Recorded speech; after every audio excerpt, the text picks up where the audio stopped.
The bells of the convent tolled for the last time.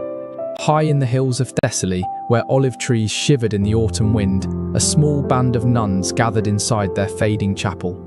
They prayed beneath cracked frescoes, saints with faces long scraped away by age and sorrow. On the horizon, fire shimmered. Ottoman banners were already visible, red cloth fluttering like sparks across the mountains. The women knew exactly what that meant. No riders came from the nearby towns. No soldiers remained to guard them, only the stillness before conquest. Their abbess, Sister Eleni of Larissa, stood before the altar holding a silver crucifix that had survived a century of storms. She whispered, "If they breach our walls, keep your vows inside your hearts. That they cannot take." But she was wrong. When the empire's armies reached the convent gates, vows, prayers, and sanctity meant nothing against what history tried to erase. If you're drawn to documented records from the Ottoman-Byzantine frontiers, don't forget to subscribe. It helps us uncover more of the accounts buried in archives, from missionary letters to Vatican reports. Now, back to the story. The first stones of the convent collapsed before sundown. The hymns that once filled those halls were drowned out by iron and screams. The Ottomans didn't waste arrows on holy places. They shattered the gates with cannon fire, both a warning and a declaration. To them, a convent wasn't sacred ground. It was a symbol of defiance, proof that the cross still dared to rise in conquered soil. Inside, the sisters hid their relics, silver chalices, embroidered icons, fragments of saints' bones beneath the chapel floor. They believed, if their bodies were lost, their faith might still endure. But the soldiers weren't after treasure. They wanted evidence proof that they had crushed not just the enemy's armies, but their God. By nightfall, the surviving nuns were herded into the courtyard. Torchlight turned their white robes into shifting gold and shadow. They were told they'd be taken before the Pasha, a promise few ever lived to see fulfilled. What followed became legend, so grim that even church chroniclers avoided the details. By dawn, the convent was ash. Smoke drifted from the refectory, where the women once shared bread and silence. Ottoman flags fluttered from the bell tower, signaling nearby units that resistance was over. Yet in that courtyard, something unexpected happened. The soldiers waiting for screams heard singing instead. Bound with rope, the surviving sisters began to chant, a hymn not of despair, but defiance. The Agnus Dei, Lamb of God, who takes away the sins of the world. Their voices trembled, but never broke. The Ottoman captain, unsure whether to laugh or silence them, ordered the abbess dragged forward. Eleni still clutched the silver cross rescued from the altar. The captain promised her mercy. If she renounced her God and accepted the conqueror's faith, her sisters would live. Her reply sealed her fate. "I have already given my life. What else can you take?" The captain hesitated, perhaps moved, then turned away, leaving her to his men. What followed was never written in full. Even Ottoman records, which glorified victory, described it only as discipline for those who refused reason. Yet in later European letters, her name resurfaced, Eleni of Larissa, the nun who would not kneel. By midday, the convent's bells were melted for coin and the rooftop cross shipped east as a trophy. But soon, rumours spread across nearby villages. They said that when the wind swept through the ruins at night, one could still hear women's voices, not crying, but praying. The smoke had barely faded when the march began. What remained of the order, 22 women in torn habits, were driven south toward the coast, ankles bound, watched by Ottoman horsemen. To the empire, they weren't prisoners of war but symbols of conquest, proof that even sacred walls could fall. The journey was merciless. The sun scorched the road. The sisters, who had never stepped beyond their cloister, stumbled from thirst and exhaustion. When one fell, another lifted her veil so soldiers wouldn't trample it. A final act of dignity in a world stripped of mercy. Their abbess was gone, but her last words endured among them. "If you cannot hold the cross, hold each other." After 7 days of walking, the captives reached the port of Volos. Waiting there were Ottoman galleys, ships designed not for comfort, but for control. The women were herded aboard, wrists shackled to wooden benches where criminals and slaves once rode. As the sails caught the wind, the shores of Greece faded into the horizon, and with them, everything they had ever known. The ship's overseer, Yusuf Aga, kept meticulous records: cargo, spices, coins, textiles, and religious captives. It was this very ledger, discovered centuries later in the archives of Istanbul, that confirmed a story once dismissed as legend. The voyage to Constantinople lasted 12 days. Storms lashed the deck, salt stung their wounds, hunger hollowed their faces. Yet what broke them most wasn't pain. It was silence. No one spoke to them except to bark commands. They existed like ghosts, floating between sky and sea. At night, the youngest, Sister Magdalena, whispered psalms beneath her breath. Her voice was faint, barely audible over the crashing waves. But even the chained prisoners around her, Greeks, Serbs, and Italians, turned their heads to listen. For a moment, the sea seemed to still. When the ship finally entered the Bosphorus, the sisters saw the skyline of Constantinople rise before them, its domes and minarets glowing like blades in the dawn. Across the strait, the city seemed alive, breathing with power. For centuries, it had been called the City of the World's Desire. Now it would become their cage. From the docks, they were paraded through narrow streets lined with merchants, soldiers, and slaves. Locals paused to stare. Christian nuns among captives were a rarity, even in an empire built on conquest. They were led past the ancient walls of Blakeney toward the imperial district where their fates would be sealed. In the shadow of Hagia Sophia, the once great cathedral of Christendom, they were forced to kneel.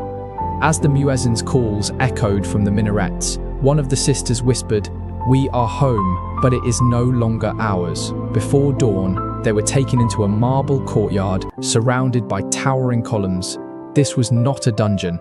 It was the Divan Humayun, the imperial council, where the will of the Sultan ruled above all. Here, captives were not judged by kings or priests, but by empire itself. For the nuns of Thessaly, their faith would be measured against the laws of conquest. At the center of the hall sat the Grand Vizier, a man whose expression betrayed nothing. To his left, scribes waited with ink and parchment, ready to record every detail, names, ages, and intended uses. Every word would be entered into registers that still survive centuries later, stained by wax and time. The sisters accepted convert would be given food within the palace. Those who refused would face the discipline of faith, a phrase that could mean imprisonment or disappearance. None spoke. Sister Magdalena trembled. She had seen what happened to other captives brought before the vizier. Greeks, Armenians, Slavs, all swallowed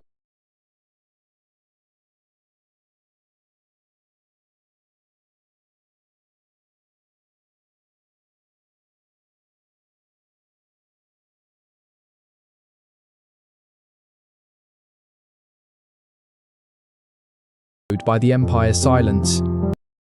Before the guards could drag her forward,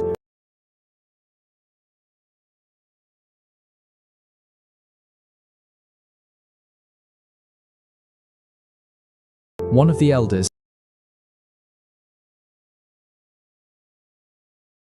Sister Damaris,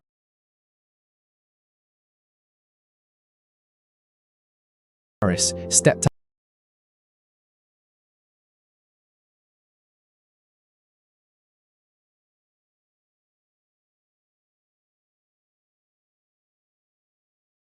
out of line. She addressed the vizier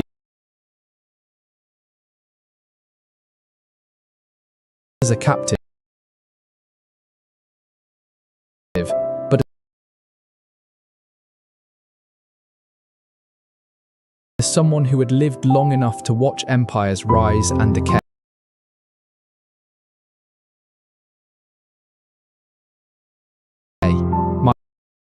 My lord, she said, you may rename us, but you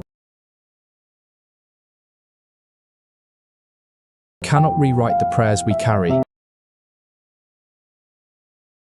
The interpreter hesitated, unsure whether to translate such words.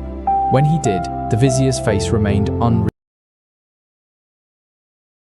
unreadable. Then he replied coldly, "Prayers fade when the tongue forgets how to speak them." With a motion of his hand, the sisters were dismissed, not to execution, but to the lower Topkapi Palace. Captives would call it mercy. Others would later call it something.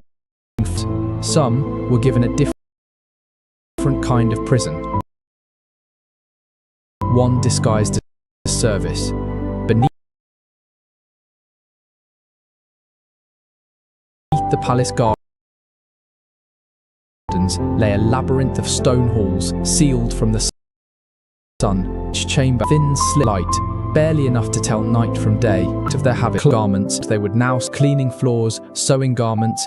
It was meant to break them, to turn. The underestimated them. These were women already of silent denial, and solitude, suffering devotion on trace draw them. Not whispers spoke as others believed time next day freedom that word and trembled kept them alive. Incomplete, the word endured. When persuasion failed, the masks came off. The torches were doused, food cut in half, no more kind visits, only silence and darkness. One by one, they were taken to a narrow room where scribes waited. Each was told to repeat a single phrase of submission. Those who did were allowed to live within the palace walls. Those who refused disappeared. It wasn't one grand act of cruelty, but a slow, methodical breaking of the soul. Faith wasn't torn away by force. It was chipped away by hunger, waiting, and the quiet voice asking, "Why suffer for a God who doesn't answer?" A few gave in. 2 sisters from Corfu, twins, finally whispered the words. They were dressed in silk and taken away, never to be seen again. For those who remained, each disappearance hardened their resolve. Sister Damaris, once brave before the Grand Vizier, grew thin and pale. When guards demanded her name, she smiled faintly. "Call me Silence," she said. Her defiance spread like contagion. From that moment, spoke to their captors again. When questioned, they answered only with stillness, and in that stillness, they reclaimed what the Empire thought it had taken: control. Official records mention them only in passing, foreign captives, unresponsive, unproductive. To the Ottomans, they were failed conversions. To history, they became something else. Living proof that faith could survive where walls and chains could not. By the time spring returned to the palace gardens above, only 11 of the original 22 were still alive. The guards called them ghosts in rags. But the servants whispered of something stranger, that sometimes, deep in the night, faint voices could be heard beneath the palace, chanting in a language no one remembered but everyone feared. It was the same hymn they had sung as their convent burned. And within those forgotten corridors, where no sunlight reached, the survivors found something unexpected.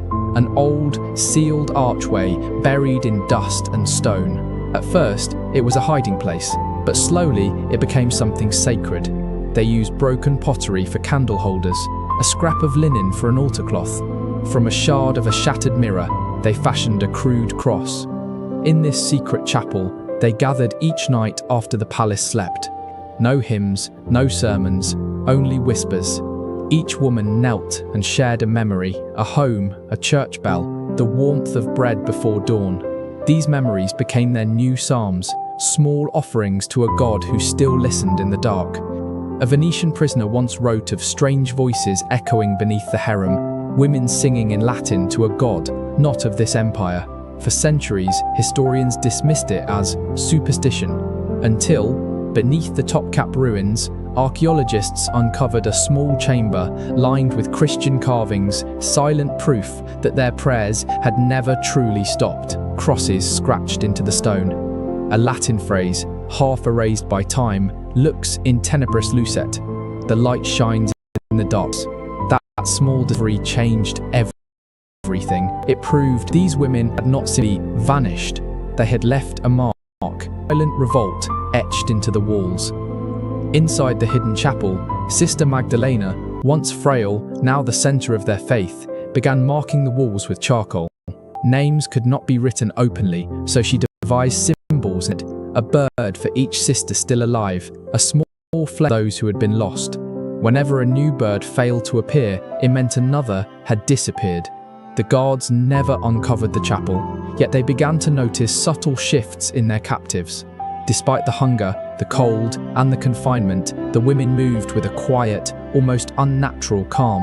The overseers labeled it madness, but the scribes observing them recorded something else entirely. They had discovered a strength not of this world. Their secret worship continued for months, perhaps years, and though the empire tried to erase every trace of their existence, the chapel became their ultimate act of defiance. Not with weapons, not with protest, but through a faith that refused to die.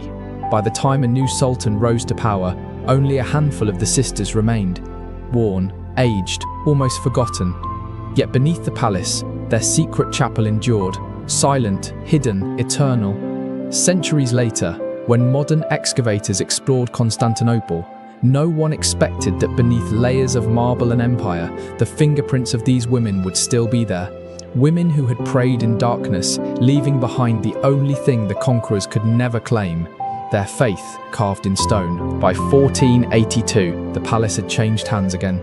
A new sultan, young and ambitious, ascended the throne with orders to purge any trace of weakness from his predecessors.